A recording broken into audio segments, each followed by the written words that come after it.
then, as you're saying, the Russians will need to take the whole west of the country if we do them like that, and the Europeans are going to want to stop. What about the other option that you brought up a couple times now, which is what John Mearsheimer warned about last summer, which is that he thinks that Biden and his people are so committed to their rhetoric about making sure that this works that they will escalate. They'll use the U.S. Navy, they'll send in the Marines, they'll do something crazy and turn this into a real war between America and Russia. Now, I guess changing the subject to China is one way out of that, but do you think that that is a real worry?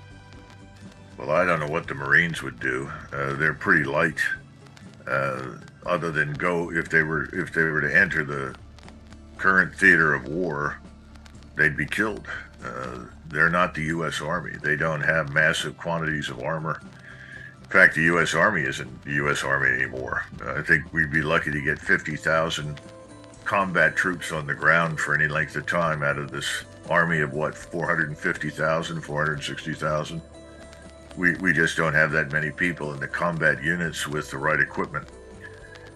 I don't think that happens. If you widen this to the use of the Navy, well, then surface vessels will be sunk in great quantities. The Russians rely heavily on their submarine fleet, and submarines are extremely difficult to deal with. We'd end up in some long and tiring exercise with our submarines attacking theirs or trying to find them. And then, of course, that would halt all transatlantic movement immediately, so that means you can't resupply anybody over there unless you use aircraft, and even then I think that would be hazardous.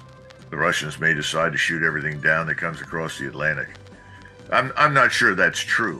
My own thinking is that they will try to change the subject as it becomes clear that this is a disaster. Yeah. What happened when Washington left Vietnam, which was clearly a disaster? Well, they stopped talking about it. Right. And the same thing happened when we left Afghanistan. Yeah, and Iraq too. Once the mainstream media stopped talking about it. When Ukraine is destroyed or in ruins, they probably won't say much about it. But I think NATO will split rather dramatically along many, many lines. There will be a push for talks with the Russians. It will have to be from new governments in places like Germany and Berlin. Russians aren't going to pay any attention to Scholz. And they certainly aren't going to pay attention to the Biden administration as long as it's around. So it'll have to be new governments in Europe. And then I think we'll just walk away. And the focus will turn entirely to China, which is crazy because, I hear people contact me and say, well, look at what the Chinese are doing to us with fentanyl. Well, the Chinese aren't doing anything to us with fentanyl. The Chinese are supplying the ingredients for fentanyl to the so-called drug cartels in Mexico, Central America, and the Caribbean. They are in turn weaponizing those and sending them back into the United States. Well, if you want to stop that, there's a very straightforward solution.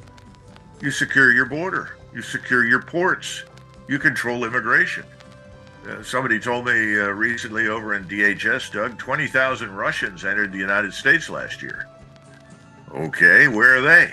What are they doing? I'm sure most of them are quite happy to be in the United States, but it would seem unlikely that out of that 20,000, there weren't several agents working for Moscow. Well, that Doug, doesn't even begin to address the thousands of Chinese that have been pouring into our country over those open borders. Where are they? No, what are they doing? Don't worry. You can trust the FBI counterintelligence division. They're not too busy framing the last president for treason. They'll take care of that. Yeah, that's right. But, I got to point out, it's the comedian Eddie Griffin said this, that, it was all deliberate, but it doesn't have to be deliberate for the joke to still land. That this is all just turnabout's fair play anyway. America has helped to increase the opium supply in Eurasia by 1,000 trillion% over the last 20 years. And no doubt addicting and destroying the lives of however many Chinese in that time too. And so not that it's right or fair or even presuming that it's Chinese government policy or again, even that it's American government policy to deliberately do this, but it sure is the effect of what we've done in the Afghan war. But the whole world they're just supposed to sit there and take it. They're not allowed to resent us for stuff like that. But if the Chinese sell opium-based products to Mexican cartels, well, that's an act of war, I guess. And we need to, risk H-bomb conflict with this country over something like that, which is That's a pretty purely ironic kind of reversal of America's role in the world anyway. Well, I think China, as you point out, at the moment is a kind of an attractive scapegoat. Scapegoat. You know, whatever's wrong, you blame it. What happened to our manufacturing base? Well, it went to China. Nobody points out the people that sent it to China started that process under Reagan, and it accelerated under Bush and Clinton, and continued into this century. It had nothing to do with the Chinese. The Chinese simply offered space, and people wanted to come in, and they made lucrative arrangements, and the rest is history. Our so-called ruling class, Scott, sold us out. But if you go to China, and I've been to Northeast Asia, and you talk to Koreans, Chinese, the Japanese in some cases, but the Japanese aren't always willing to talk. But the Koreans and Chinese will, and the Chinese will point out to you very rapidly, well, the opium wars that were fought in the 1840s and 50s to open our ports so that opium could be forced into China. Well, that was the Royal Navy. Well, that's true. That was the Royal Navy from Great Britain. But you had lots of people who became millionaires and billionaires as a result of funding it. And one of those was Vanderbilt. So these people in Asia haven't forgotten any of that. And that's one of the reasons the South China Sea is a sore spot, because for centuries it became a lake of the Royal Navy. And the Chinese could do nothing to keep these things out of their ports. They had no control of their own borders. So, I guess all I'm saying is that I'm tired of people that want to wage war, as you point out, against China for things that really are largely our own fault, that we could correct most of those problems ourselves. Now, listen. If you don't want the Chinese in your laboratories, then don't let them in. Yeah. I mean, the Koreans and Japanese that I've done business with say, do you see any Chinese in our manufacturing facilities? Do you see any Chinese in our universities? Do you see any Chinese in our corporate laboratories? I said, no. They said, of course not. Why are you so stupid? The Chinese have been doing these things for thousands of years. They steal whatever they can find and send it back home. Okay, I get it. I understand it. Why won't we take action? Yeah. Well, Scott, you've pointed out over the years, and I think very accurately, that an awful lot of this is simply about money here in the United States. And the Defense Department has turned into this giant money machine. Yeah. All right, so let me get back to that in just a second, because there's actually a brand new Eli Clifton piece out today about that. And that's such an important point, but it ain't the point I want to home in on right now. It instead is this. It's that, look, it's so important that, and I think you understand this too, it's so important that not just what you said about China and our relationship with China and the potential threat there as you perceive it, but that it's you saying it, right? Because the narrative is all conservative, macho, tough guys know that the yellow peril with its red flag, it's coming this way, and we gotta stop them, and we stand on that wall like Jack Nicholson in that movie and keep the bad guys away. And it's not Russia, dum-dum, it's China. All right-wingers agree, supposedly, according to the narrative. And then here comes Colonel MacGregor, and everybody agrees that you're the toughest SOB on the East Coast. And then you say, oh, come on. That's not right.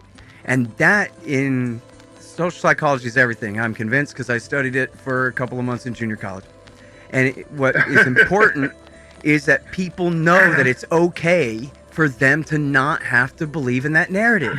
If everybody who doesn't believe in that narrative is a left-winger and a liberal and a hippie and a wimp, then they're not going to change their opinion about that. But if Colonel MacGregor doesn't buy into it, it at least means that it's okay to question the narrative. And just how concerned are we supposed to be about the Chinese, who, after all, Richard Nixon made friends out of them 50 years ago?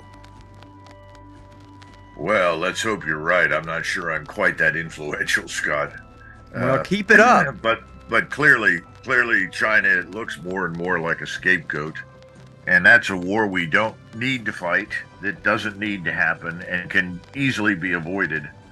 But it compels us once again to look inward, to look at our own society, to look at our own government, to look what we are not doing here that we need to do to protect ourselves and to defend the American people. I mean, this word defense seems so out of place in the conduct of American military policy. Everything's about offense, offense, offense.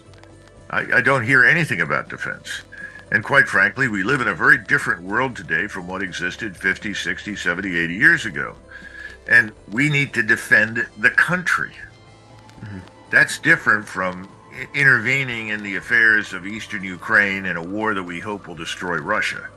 That's not really a very intelligent national policy, in my judgment. Yeah. Well, it seems like when the neoconservatives really seized control of American policy after Iraq War I guess, in the aftermath of it, with the defense planning guidance, and then, of course, PNAC and all of that stuff, that, Charles Krauthammer called it the unipolar moment. And they understood that now that the Soviet Union is out of the way, that we have this period of time, a generation, if we're lucky, to set the table on the planet exactly how we want it before, naturally, the rest of the world gets rich enough that their opinion will start to matter more. And so India and Brazil and China and Russia, again, eventually, they will have to have a seat at the table, and it will look more like a multipolar world. The whole contest was to see how well America can set the structure of the thing up by the time those nations rise up to fill their place.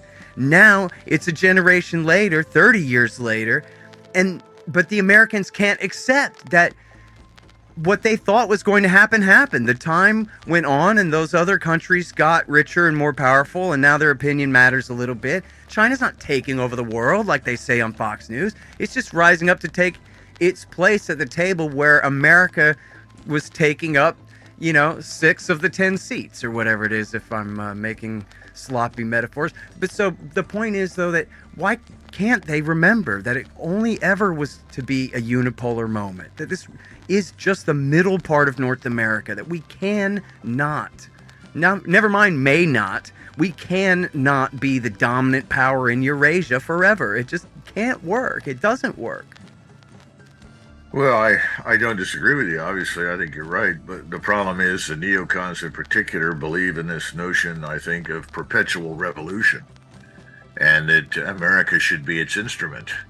And this is reminiscent of the Trotskyite Bolsheviks. Ultimately, Stalin dislodged them and expelled as many of them and killed as many of them as possible because they kept arguing for this internationalist position that would drag the Soviet Union into war with its neighbors. And his argument was, well, the first thing we need to do here in the Soviet Union is consolidate and build. We don't need war with the West or war with anyone. Right now, what we need to do is consolidate, our industries. We need to re-examine what we're doing. We need to develop new economic policies. We need real security for the United States and the Western Hemisphere. No one wants to go there because this is not part of the larger money machine.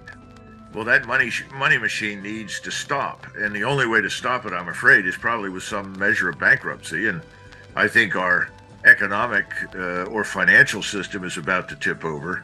That's going to have an impact. We're certainly back where we were in 2008, only much worse. These proverbial chickens will come home to roost, and there will probably be an opportunity then to do some things differently and take care of business here at home. But I don't see any other force arresting it right now other than the economic reality that we confront. Do you? No, sir. I mean, that's always been the contest for 20 years is, can the economic catastrophe, the impending collapse of our phony economic system and monetary system, save us from nuclear war? But ultimately, that's going to be the contest because, as Ron Paul said, no one will listen. It's just we're going to run out of money at some point. The question is whether we run out of money before the H-bombs start flying, because the Americans just can't stand the fact that Russia and China exist, and without Yeltsins to just do exactly as they're told. But it's a pretty big planet, I don't know. I don't know how they think they could run China out of Washington, D.C. if they had a guy in there. You know what I mean? You'd probably just let them alone. It's not a question of running them out. It's a question of doing business in a way that is profitable and mutually beneficial. And we haven't done that. We've we have too many greedy people with too many short-term interests. There's no long-term consideration, and there's an acute lack of devotion to the country. It's a huge problem, and it's not going to fix itself quickly. But I think the economic dimension is going to facilitate some change in the right direction. How we react to it is another matter. Right. But there are a lot of people in this country now, much more so than I remember at any time in the last 20 years, who seem to be angry and seem to be acutely sensitive to all of these things. We'll just have to see how it plays out politically. But right now, I think a lot of people have also discovered that these two parties don't really amount to much. That there has to be a third force, some new force in American politics, because the two parties are basically rooted in the same swamp, are they not?